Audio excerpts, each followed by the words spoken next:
Salam sejahtera untuk kita semua. Pelajaran Sekolah Sahabat dengan tema utama 3 Pekabaran Kosmis. Pelajaran kedua, sebuah momen takdir. Kamis 6 April. Setiap benih menghasilkan tuayan. Dalam Wahyu 14 ada 2 tuayan. Tuayan biji berwarna keemasan melambangkan orang-orang benar, dan panen anggur berdarah mewakili yang tidak benar atau yang hilang. Kedua tuayan sudah masak sepenuhnya. Setiap benih juga ditaburkan sudah masak sepenuhnya. Bacalah Wahyu 14 ayat 17-20. Apakah artinya ungkapan ini? Kilangan yang besar, yaitu murka Allah. Lihat juga Wahyu 14 ayat 10, Wahyu 15 ayat 1, dan Wahyu 16 ayat 1. Dan seorang malaikat lain datang dari Mezbah. Ia berkuasa atas api. Wahyu 14 ayat 18. Inilah malaikat yang memerintahkan api pada penghakiman terakhir Allah. Tuayan telah masak, dosa telah mencapai batasnya, pemberontakan telah melewati batas belas kasihan Allah. Seburuk dan seburuk apapun keadaannya, itu akan menjadi lebih buruk sebelum semuanya berakhir. Allah yang pengasih telah melakukan segala yang dapat Dia lakukan bagi kita, termasuk mempersembahkan dirinya di kayu salib sebagai korban bagi dosa kita. Dia yang tidak mengenal dosa telah dibuatnya menjadi dosa karena kita, supaya dalam Dia kita dibenarkan oleh Allah. Apalagi yang bisa Tuhan lakukan melebihi salib itu?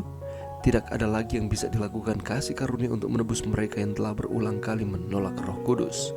Ini adalah nubuatan yang mendesak dari Wahyu 14. Setiap benih telah siap untuk dipanen. Biji-bijian sudah matang, dan anggur-anggur sudah matang sepenuhnya.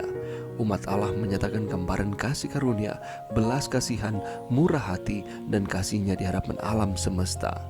Anak-anak si jahat mengungkapkan keserakahan, nafsu, kecemburuan, dan kebencian. Karakter Yesus dinyatakan dalam satu kelompok dan karakter iblis dalam kelompok lainnya. Alam semesta akan melihat dalam diri umat Allah sebuah nubuatan kebenaran yang mungkin tidak ada generasi sebelumnya yang pernah menyaksikannya. Berbeda dengan kebenaran Kristus yang dinyatakan dalam umatnya, alam semesta akan melihat hasil penuh dari pemberontakan terhadap Allah. Kejahatan, dosa, dan pelanggaran hukum akan ditampilkan sepenuhnya di hadapan manusia dan malaikat. Perbedaan antara yang baik dan yang jahat, benar dan yang salah, kepatuhan dan ketidaktaatan akan terlihat jelas bagi seluruh alam semesta, baik bagi manusia maupun malaikat. Seberapa baik Anda dapat melihat perbedaan antara yang baik dan yang jahat? Mengapa penting bagi kita untuk melakukannya? Pelajaran yang bisa kita dapatkan pada saat ini, apakah artinya bahwa tuayan itu sudah cukup masak? Secara khusus, apakah yang malaikat maksudkan ketika ia berkata kepada anak manusia, "Ayunkanlah sabitmu dan tuailah, karena sudah tiba saatnya untuk menuai, sebab tuayan di bumi sudah masak"? Kebanyakan para petani menunggu hingga tanaman mereka masak sebelum mereka menuainya. Dalam cara yang sama, Yesus, sang penuai ilahi, tidak akan kembali hingga tanaman cukup masak. Wahyu 12 ayat 11 dan 12 menggambarkan tuayan ini dalam cara yang lain. Barang siapa yang berbuat jahat, biarlah ia terus berbuat jahat. Barang siapa yang cemar, biarlah ia terus cemar. Dan barang siapa yang benar, biarlah ia terus berbuat kebenaran. Barang siapa yang kudus, biarlah ia terus menguduskan dirinya. Sesungguhnya aku datang segera dan aku akan membawa upahku untuk membalaskan kepada setiap orang menurut perbuatannya. Mengkhotbahkan pekabaran Allah zaman akhir menuntun pria dan wanita untuk membuat keputusan kekal. Roh Kudus membawa keyakinan kepada hati mereka.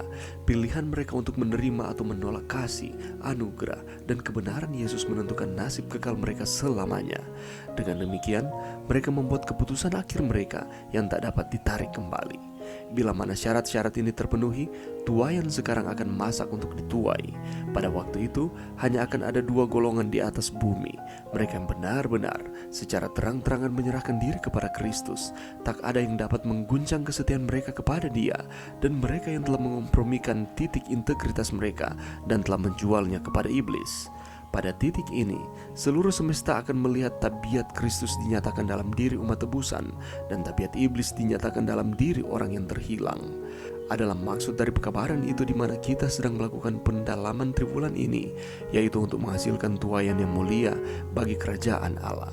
Mengomentari tentang prinsip penuaian dalam Markus 4, penulis rohani menulis, Apabila buah itu sudah cukup masak, orang itu segera menyabit sebab musim menuai sudah tiba. Kristus sedang menunggu dengan amat rindu bagi pembuktian dirinya dengan jemaatnya.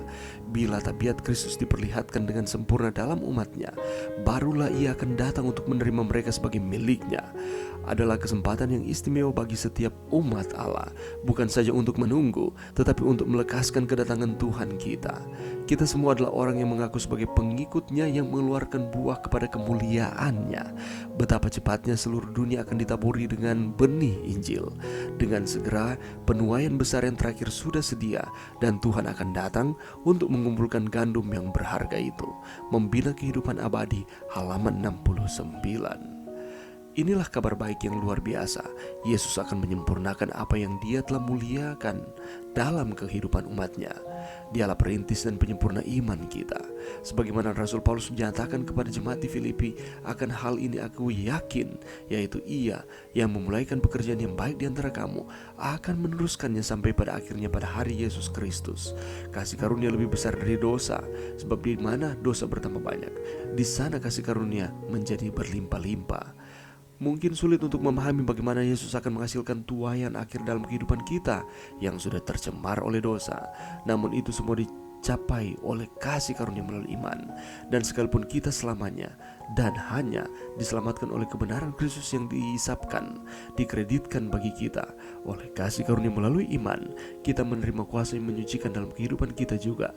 Dan setiap hari kita bertumbuh dalam perjalanan rohani kita bersama Dia. Mari berdoa. Terima kasih Tuhan atas firman-Mu pada saat ini.